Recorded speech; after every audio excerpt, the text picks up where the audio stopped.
उपासक को चाहिए मर भले चाहे जाए, लेकिन कभी किसी के आगे हाथ ना फैलावे। जिसको भगवत प्राप्ति करनी, भिक्षान्न के सिवा। भिक्षा के लिखा, भूख लगेगो मांग खाऊंगो, गिनो न सांझ सवेरो। ब्रजवासिन के भूख टूक और घर घर छाछ महेरो, ऐसो कब करी हो मन मेरो। इसके लिए तो आदेश है कि आप 5 घरों से जाकर अपने उदर का पोषण करने के लिए अन्न, अगर वो पैसा देता है तो उस समय नहीं लेना चाहिए। जैसे हम भिक्षा मांगने गए और किसी ने 50 रुपए निकाले, बाबा रोटी तो ना है, 50 रुपए कुछ खा ले। नहीं, हम रुपया लेने नहीं आए, रोटी हो तो दो ना, इरादे से हम चल दिए। भक्त वही परिपक्व अवस्था को प्राप्त होता है जो कभी ऐसे नहीं करता, अर्थ नहीं मांगता। भक्त की शोभा उसकी भक्ति है, ना कि धन वैभव कीर्ति। ये उसकी शोभा नहीं। ये तो जो जानते ही नहीं कि भक्ति किसे कहते, परमार्थ किसे कहते ना, आप आश्चर्य मानोगे। उनके पास खुद पता नहीं कि मेरे पास कितना पैसा है, इतना पैसा है, ऐश्वर्य है। ये भक्ति का परिचय होता है क्या? भक्त की शोभा भगवत प्रियता से है। ये लौकिक कीर्ति, लौकिक निर्माण, लौकिक संपत्ति से भक्ति की महिमा नहीं। अरे भाई 4 आश्रम है, 40 आश्रम है, 100 आश्रम, इससे नहीं हो, स्थिति से है। भक्त की शोभा भक्ति से है, भगवत प्रियता से है। जब ऐसी भक्ति आती है तो भगवान उस भक्त के हाथ का खिलौना बन जाते हैं। भगवान उस भक्त के हाथ का खिलौना बन जाते हैं। रहे सर्वत्र एक समान, पर निज भक्तों के लिए छोटा है भगवान। भगवान अपने भक्तों के लिए सबसे छोटे बन जाते हैं और जैसा वो चाहता है भगवान वैसे खेलते हैं। भक्त 3 प्रकार के होते हैं। एक होते सकाम, एक होते निष्काम और एक होते प्रेमी। सकाम भक्त जो भगवान की आराधना लौकिक पारलौकिक भोगों की प्राप्ति के लिए करते हैं। ज्यादा मिठास नहीं है इसमें मिठास नहीं होती। सकाम भक्ति में बड़ा कड़ुआपन लगता है। जब वृंदावन की भूमि से देखे, अपने बेटे को जब भोजन पवाते हो तब क्या कामना होती है तुम्हारे अंदर? बेटा पाले और स्वस्थ रहे। लेकिन जब भगवान को भोग लगाने के पहले ही सोचते हो कि हे बिहारी जो, अगर ये काम मेरा बन गया तो तुम्हें भोग लगा देंगे। अखिल कोटि ब्रह्मांड के स्वामी तुम्हारे भोग के भूखे बैठे हैं। सौभाग्य है कि तुम्हारा भोग लगाने का भाव आ रहा है। अपने बेटे जैसा प्रभु को नहीं पवा सकते क्या? कोई भी मां अपने बेटे को पवाती है, उससे पूछो तुम्हारी क्या कामना है? पागल हो, मेरा बेटा है, कामना क्या है? वो अच्छे से दूध पी ले, खा पी ले और खेले, यही वो खाए पिए, उसका घर है, मेरा बेटा है। क्या भगवान के द्वारा दी हुई सारी सामग्री तुम्हारे पास नहीं? क्या तुम श्री भगवान के अंश नहीं हो? क्या अपने प्रीतम प्रभु को ऐसे भोग लगाया जाता है, तय करके भोग लगाया जाता है? क्या आप अपने बेटे को, अपने पति को, अपने प्रियजनों को, अपने संबंधियों को ऐसा ही भोग लगाते हो? नहीं, कोई कामना नहीं होती। और दुलार करके परोस परोस के पवाते हो कि जितना अधिक पाले मेरा बेटा अच्छा है। तो मेरे प्रभु, तो सकामता में मिठास नहीं होती। एक लेन देन का व्यापार होता है, उसको प्रभु से कोई प्रियता नहीं होती, इसीलिए खास कोई बात नहीं हुई। बस इतना ही भगवान की महिमा है कि वो इनको भी उदार कह रहे हैं कि जो अर्थार्थी आर्त है, जिज्ञासु है, ज्ञानी है, उसमें आर्त और अर्थार्थी भी उदार ही हैं, क्योंकि वो मेरे से मांग रहे हो। वो भगवान की उदारता है। वो क्या, इसमें कोई स्वाद नहीं लगता, छरछराहट सी लगती है अंदर। आपको फूल बंगला बनवा देंगे, आप हमारा ये काम कर दो। अरे जिनके एक संकल्प से अनंत ब्रह्मांडों की सुगंध और पुष्प वाटिकाएं, ऐसे देववन हैं कि आप लुभायमान हो जाएं, बेहोश हो जाएं, ऐसी सौरभ है वहां। कल्पतरु, मंदार, पारिजात आदि विविध वृक्षों से परिपूर्ण देववन, ऐसी ऐसी दिव्य वाटिकाएं, कैलाश की शोभा पढ़ो, बैकुंठ की भगवान का कितना बड़ा वैभव है।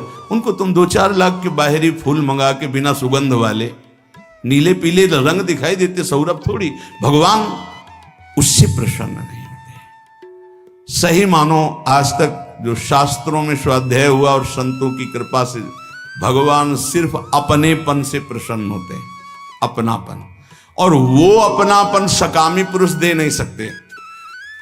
बीच में पर्दा रहता है, भगवान और हम और भगवान आप हमारा ये काम कर दो, हम आपके लिए मंदिर बनवा देंगे। हाँ, ऊसर में बैठे हैं तो मंदिर नहीं बनवाओगे तो अभी, अरे भाई अनंत ब्रह्मांडों का सृजन केवल एक पलक झपकने में हो गया, जिनके भ्रकुटी विलास सृष्टि लय हुई। कैसा अपने बेटे के लिए घर कैसे बनवाते हो? इसमें बहू बेटा रहेगा, इसमें हम रहेंगे, इसमें बड़ा रहेगा, इसमें छोटा रहेगा। मंदिर भी हम ऐसे बनवाते हैं, भोग भी हम अपने बेटे जैसा लगाते हैं। अपनापन नहीं तो भगवान न भोग पाते हैं न मंदिर में बैठते हैं। ध्यान रखना, अपनापन सारा खेल भाव का है। लाला बाबू के जब श्याम सुंदर चंद्रमा ठाकुर जी विराजमान हुए तो मंत्रों के द्वारा प्राण प्रतिष्ठा हुई। तो लाला बाबू नजदीक गए और भाव में भरकर जीव प्रभु को हृदय से लगाया। बोले, आ गए प्रभु। बोले, प्रमाण दीजिए। माखन जो भोग लगाने के लिए लाया गया था ऐसे माथे पे रख दिया। तो जब तक शरीर में गर्मी नहीं होगी तो माखन कैसे, पूरा माखन पिघल करके बह गया। बोले, प्रभु आ चुके। भाव, प्रभु कहां थे? भाव, जहां भाव किया, भाव मेरे प्राणनाथ, मेरे जीवन धन। सकाम भाव में बहुत कड़वाहट है। वृंदावन की भूमि से देखने पर बहुत कड़वाहट है, वो कोई खास बात नहीं है। अरे भगवान के आंसू निकल आए महाराज। जब करदम जी ने 10,000 वर्ष तपस्या की और श्री भगवान प्रकट हुए, भगवान ने कहा, मैं तुम्हारी तपस्या से बहुत प्रभावित हूं, वरम ब्रूहि, वरदान मांगो। तो उनका पत्नी चाहिए। तो आंसू निकल पड़े कि मेरी प्राप्ति, मेरे दर्शन का फल है।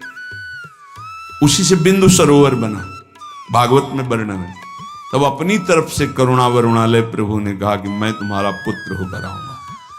और कपिल भगवान के रूप में आए और उपदेश करके परम कल्याण किया करदम जी का। सकाम भक्त जो लौकिक पारलौकिक विषयों की मांग पे मांग प्रभु से करते रहते हैं और भगवान की भक्ति भी करते हैं। वो भक्ति करते ही इसीलिए हैं कि ये करूंगा तो ये मिल जाएगा, ऐसा करूंगा तो ये मिल जाएगा। दूसरे हैं निष्काम भक्त। ये मीठे हैं। निष्काम भक्त, इसमें मिठास है, क्योंकि ये केवल दो के लिए ही साधना करते हैं। या तो ज्ञान प्राप्त होकर मोक्ष की प्राप्ति हो जाए या भगवत प्राप्ति हो जाए, दो ही होते हैं। निष्काम में ये निष्कामता की मांग दो प्रकार की, इसमें भी मांग है, मैं मुक्त हो जाऊं या भगवान को प्राप्त हो जाऊं, सारिष्ट सामीप्य सारूप्यादि मोक्ष। लेकिन तीसरे जो भक्त हैं ये मीठे ही नहीं हैं, ये रस भरे हैं, जिनको प्रेम लक्षणा भक्ति कहते हैं। ये सारिष्ट सामीप्य सायुज्य एकत्व आदि कैवल्य पदादि भी दीयमानम न ग्रहणन्ति बिना मत सेवनम जनाः, ये सब मोक्ष पदवी देने पर भी स्वीकार नहीं करते। आपके सिवा मुझे नहीं चाहिए। इनका जो स्वरूप है सदा सर्वदा प्रेमोन्मत्त रहते हैं। सकाम भक्त मिठास नहीं, निष्काम भक्त मिठास युक्त, क्योंकि मोक्ष पदवी अखंडानंद, भगवत प्राप्ति परमानंद। लेकिन इनसे भी बढ़कर के जो दीयमानम न ग्रहणन्ति बिना मत सेवनम जना, वो प्रेमी भक्त, वो रसोन्मत्त रहते हैं। प्रेमी भक्त वो प्रेम रस सीधा वृंदावन प्रदान करता है, गुरुदेव प्रदान करते हैं, प्रेमी महाभागवत जन प्रदान करते हैं। वो किसी भगवान से किसी भी तरह की कोई चाह नहीं, न मोक्ष की न भगवत प्राप्ति की, कि हमारा कल्याण हो जाए, मंगल हो जाए और आप हमें नहीं, बस जेहि विधि प्रभु प्रसन्न मन होई, करुणा सागर कीजे सोई। जिस तरह आपका मन प्रसन्न हो, आपको लगे कि दर्शन देना तो आ जाना, आपको न लगे मत आना, बस हम रो रो करके आपके नाम को पुकारते रहेंगे, आंसुओं से भिंगो भिंगो कर नाम जपते, राधा राधा राधा। हमें कुछ नहीं चाहिए, आपको आना हो आ जाना, आपको ना आना हो, हम रोते रहेंगे, पुकारते रहेंगे, ये हमारा विषय है, पर वो आप स्वतंत्र हो। जे विधि प्रभु प्रसन्न मन होई, करुणा सागर की जैसे। ये बहुत ऐसे भक्त भगवान को अधीन कर लेते, क्योंकि भगवान का एक नाम है प्रेमाधीन, प्रेम के अधीन हो जाने वाले। सृष्टि स्त्यंत कारणीम ब्रह्म विष्णु शिवात्मिकाम सायाति संज्ञाम भगवान एकेव जनार्दन। हमारे प्रभु ही जब सृष्टि रचना का समय आता है तो ब्रह्मा रूप धारण कर लेते हैं, पालन करने के लिए विष्णु रूप धारण कर लेते हैं, और विनाश लय करने के लिए रुद्र रूप शिव रूप धारण कर लेते हैं। इसलिए हमारे प्रभु महान जगन नियंता हैं। ऐसा भाव उपासक के जब हृदय में आ जाता है तो किसी अन्य का आश्रय नहीं लेता, अन्य का आश्रय नहीं लेता। सही बात मानो, माया का बड़ा प्रभाव है। आप सोचो इस जगत में कितने धनी होंगे, जितना त्रिभुवन में आप धन देख रहे हैं कुबेर जी के एक खजाने के कोने में रखा है। अपार धन वैभव के स्वामी, रिद्धियां सिद्धियां नौ निधियां कुबेर, और जितना कुबेर के खजाने में लक्ष्मी जी के चरण के एक चिन्ह में है, ऐसी महालक्ष्मी स्वयं भगवान के चरण चापती रहती हैं। ऐसे भगवान के सेवक के सामने कुछ समझ में आएगा उसको? सुरपति नरपति लोकपति जिनके भाव है घास। क्यों? क्योंकि ऐसे प्रभु के सेवक हैं। यहां जो वर्णन किया जा रहा है कि उन्हीं से ब्रह्मा, उन्हीं से विष्णु, उन्हीं से रुद्र, वो हमारे स्वामी हैं। अब हम किसका आश्रय लें, किसके आगे हाथ पसारें, किसकी तरफ देखें? समझो, जो संसार में जो कुछ भी है, इसकी प्राप्ति के लिए जो भगवान का भजन करते हैं, वो बहुत अनजान में है। जैसे हीरे के बदले कांच लेना चाहते हैं, ऐसे भुलावे में है। मणिगण पुंज ब्रजपति छाणत हित हरिवंश कर गई कंचु। नाम जप कर रहे हैं और चाहते हैं संसार की वस्तुएं, तो मानो महान कीमती मणि के बदले में कांच खरीद रहे हैं। जो अपनी कीर्ति, अपनी प्रतिष्ठा, भगवदी आनंद को छोड़कर लौकिक आनंद की चाह के लिए भजन करते हैं, वो भी बड़े भुलावे में हैं। सच्चा उपासक सर्वत्र भगवान को देखते हुए, सब में भगवान को देखते हुए, कोई चाह न रखते हुए, निरंतर भगवान की प्रसन्नता के लिए भजन करते हैं। इससे मेरी प्रिया जो प्रसन्न हो जाए। जब हमारा भजन का मतलब क्या है? पुकारना, राधे श्याम, राधा वल्लभ, राधा राधा राधा। हम पुकार रहे अपने स्वामी का, स्मरण कर रहे हैं।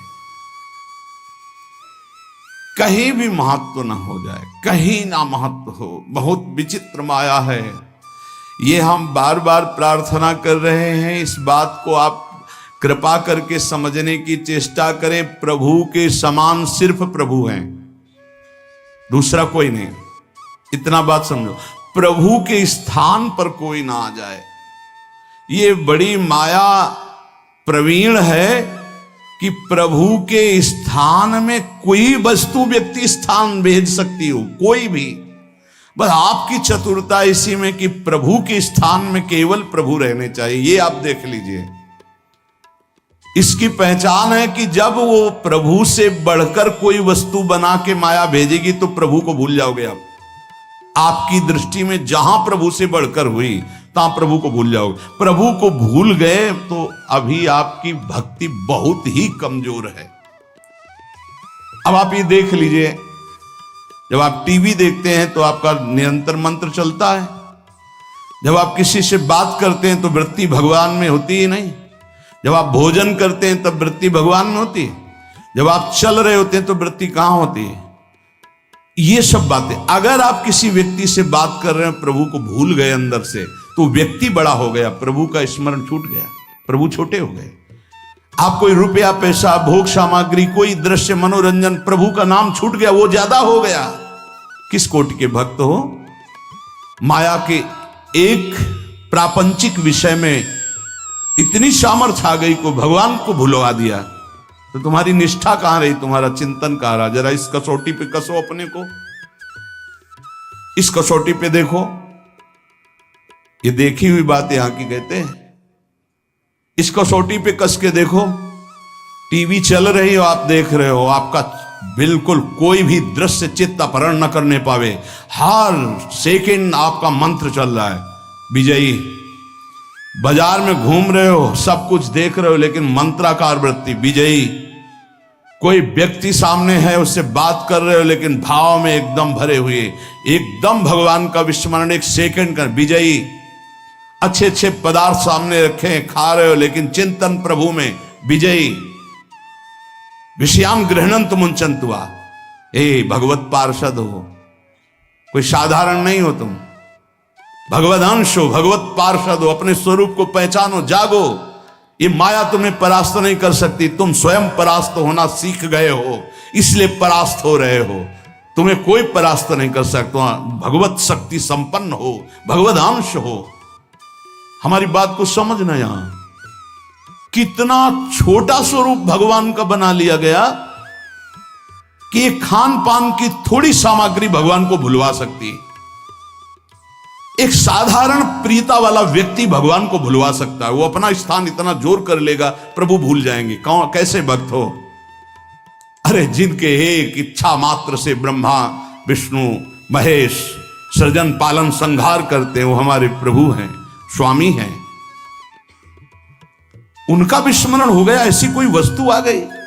इसलिए नारायण स्वामी कहते, ब्रह्मादि के भोग सब विष समो लागत ताही, नारायण ब्रज चंद की लगन लगी है जाही। उसे ये बहुत अच्छा है कि जब आप लोग प्रसाद पाते हैं, एक दिन साथ में आपके जब बैठे, तो जो राधा राधा राधा और एक ऐसा भागवतिक, इसमें तो आपको बड़ा सहयोग मिलता है भगवत स्मरण में।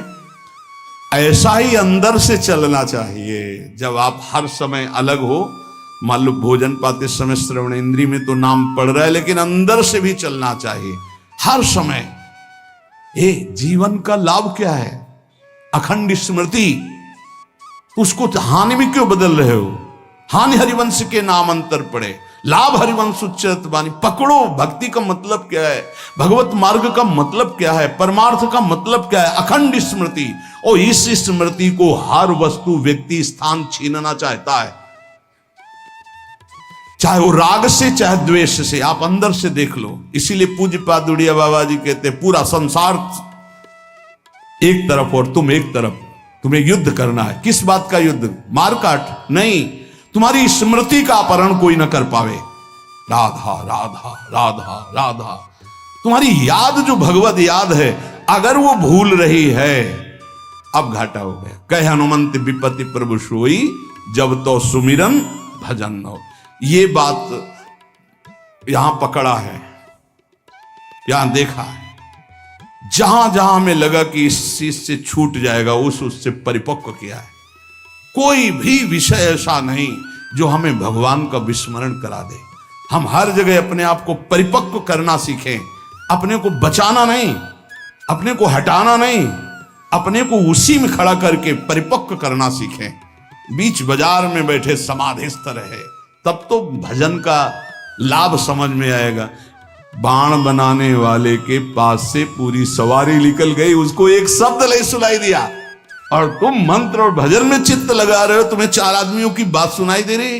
अरे राजा की सवारी तो नगाड़ा बज रहा है और शोरगुल हो रहा है, जय जयकार हो रहा है, उसको एक शब्द नहीं सुनाई दिया, केवल बाण का नोक बना रहा था, जिसे दत्तात्रेय जी ने 24 गुरुओं में एक गुरु बनाया। और तुम नाम जप कर रहे हो, तुम्हें कोई शोरगुल नाम छुटवा दे, कैसे साधक हो? विचार करके देखो। तो उपासक को अपने उपास्य देव की उपासना जो गुरु प्रदत्त है, उसी से संबंधित बातें सुननी चाहिए, अन्यथा कान बंद रखना चाहिए, नहीं तो फिर वो दोष जो वो आ जाता है। अमुक पाठ कर लें, अमुक स्तोत्र कर लें, अमुक रक्षा कवच कर लें, इन पर विश्वास है, 4 कण रज के लेके पूरे शरीर में लगा लिया वृंदावन की, इससे बड़ा कोई रक्षा कवच नहीं है। अरे इसी रज को ऐसे ऐसे करके भगवान की रक्षा कवच में भगवान का नाम उच्चारण किया जा रहा है। भागवत में पढ़ के देख लो, ये वो रज है जो भगवान स्वयं अपने मस्तक पर धारण करते हैं। नहीं समझ में आया? अनुब्रजाम में हम नित्यम कुए त्यंग रेणु भी, और कुछ न समझ में आवे तो कह रहे भक्त चरण रज लेने के लिए पीछे पीछे डोलता हूं। तो ये तो महाभागवतों की प्रेममयी आंसुओं से भींगी हुई भूमि है, और स्वयं प्रिया चरण रज जान के लुठत रसिक सिरमौर। इसलिए अपने भजन रस सिद्धांत को समझे, और जब गुरु प्रदत्त ही होना चाहिए।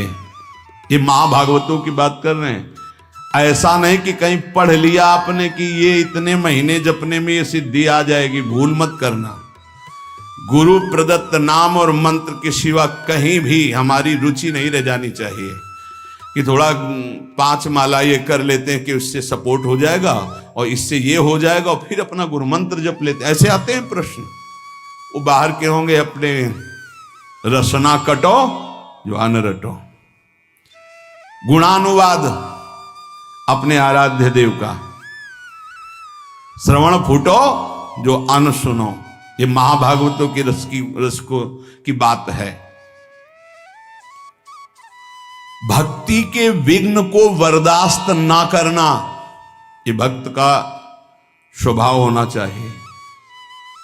हम लोग बहुत ढीले हैं, भक्ति के विघ्न को हम विघ्न ही नहीं मानते।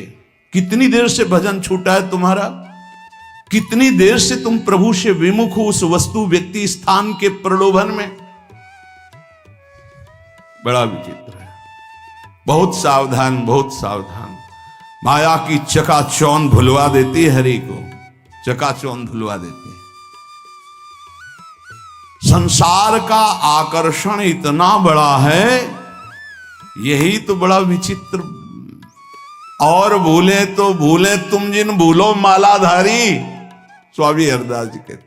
अरे और तो भूले ही है, तुम क्यों भूलते हो? तुमने तो उनका माला पहन लिया, कंठी पहन ली। उनसे बड़ा कोई है? उनसे बड़ा कोई है? अपने स्वामी से बड़ा कोई नहीं। चर्चा किसकी हम करेंगे? गुणानुवाद किसका करेंगे? अपने प्रभु का। बता रहे हैं, विश्व ब्रह्मांड में जितना धन है कुबेर के कोने में है, कुबेर के पास जितना खजाना है लक्ष्मी जी के एक चरण चिन्ह के कोने में है। वो लक्ष्मी जी जिनके चरण सहलाती रहती हैं वो हरि हैं, और वो हरि जिनके चरणों में महावर रखते हैं हमारी प्रिया जो है। इसके आगे बोलो, पूर्णता प्रेम की, क्योंकि प्रिया जो कौन है? पूर्ण प्रेम, शांद्रा आनंद घन प्रेम मूर्ति किशोरी। अब हम चर्चा किसकी करेंगे? नीचे करेंगे किसी की?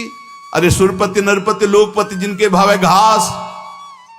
समझे में नहीं आ रहा, समझे में नहीं आ रहा। बहुत विचित्र है, बहुत विचित्र, अति विचित्र भगवंत गति। हाँ, सामने अनंत ब्रह्मांडों के स्वामी की महिमा और एक तरफ माया की महिमा। स्वामी को धक्का लगा के बाहर, माया को अंदर। ऐसा प्रभाव माया का है, बड़ा विचित्र। जिस समय सोने की थाल और कटोरी सब लगा के लक्ष्मी जी बूढ़ी के रूप में ना भगत से प्रसाद पाया, बोले ये जूठे पात्र हम दोबारा नहीं रखते। अरे मैया तू तो रुक, अब यहां नारायण बैठे थे, बोले जा ये रहते हैं ना साधु बाबा सन्यासी जन, हम वहां टिकते नहीं ज्यादा दिन, तो इसलिए बोले स्वामी जी झोला उठाओ आप अपना चलो। बोले नहीं बेटा, हमारी तो इच्छा थी आज रात्रि ना माता जी रहेंगी। पिताजी को भगा दिया। जो पिताजी गए माताजी अंतर्ध्यान हो गई, क्योंकि नारायण की भी लौट टिक नहीं सकती। ये खेल है, समझ लो। अच्छे अच्छे नारायण को छोड़ दें, ऐसा है माया का प्रभाव। भक्त भक्ति के विघ्न को बर्दाश्त ना करे, चाहे कोई वस्तु हो, व्यक्ति हो, स्थान, कुछ भी हो।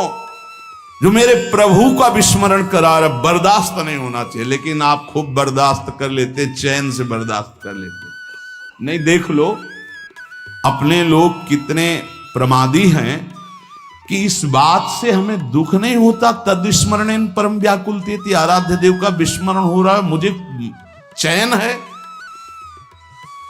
बहुत विचित्र बात है। सत्संग छूट गया, तुम्हें बेचैनी नहीं हुई? तुम्हारी दिनचर्या टूट गई, तुम्हें बेचैनी नहीं हुई? तुम्हारा नाम छूट गया, तुम्हें बेचैनी नहीं हुई? नहीं, किसी भी स्थिति में नहीं।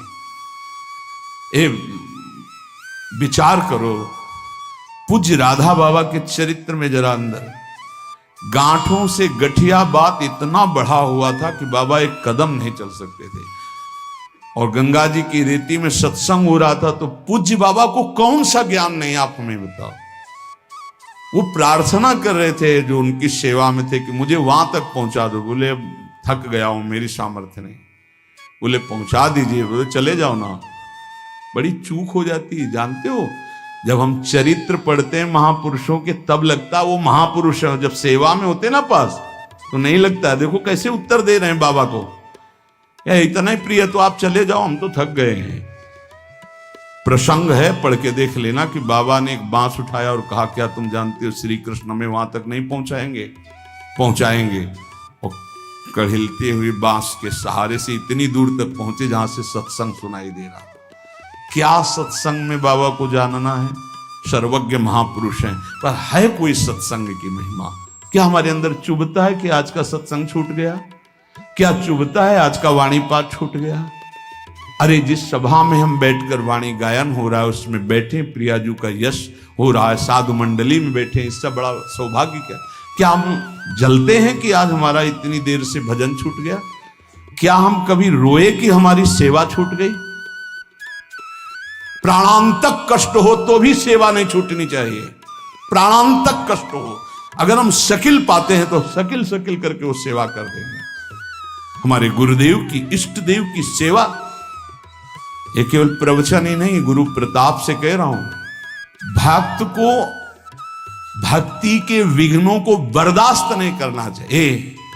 बता देना कि हम आज उठने लायक भी नहीं, पर ये सेवा पहुंचा दो, इस सेवा पहुंच जानी चाहिए। मेरी सेवा नहीं टूटनी चाहिए। ना सेवा में प्रीति होगी, ना नाम छूटने में तुम्हें जलन होगी, ना तुम्हारी पाठ में प्रीति होगी, ना तुम्हारी इष्ट देव की अपनेपन में स्थिति होगी, तो होगा क्या?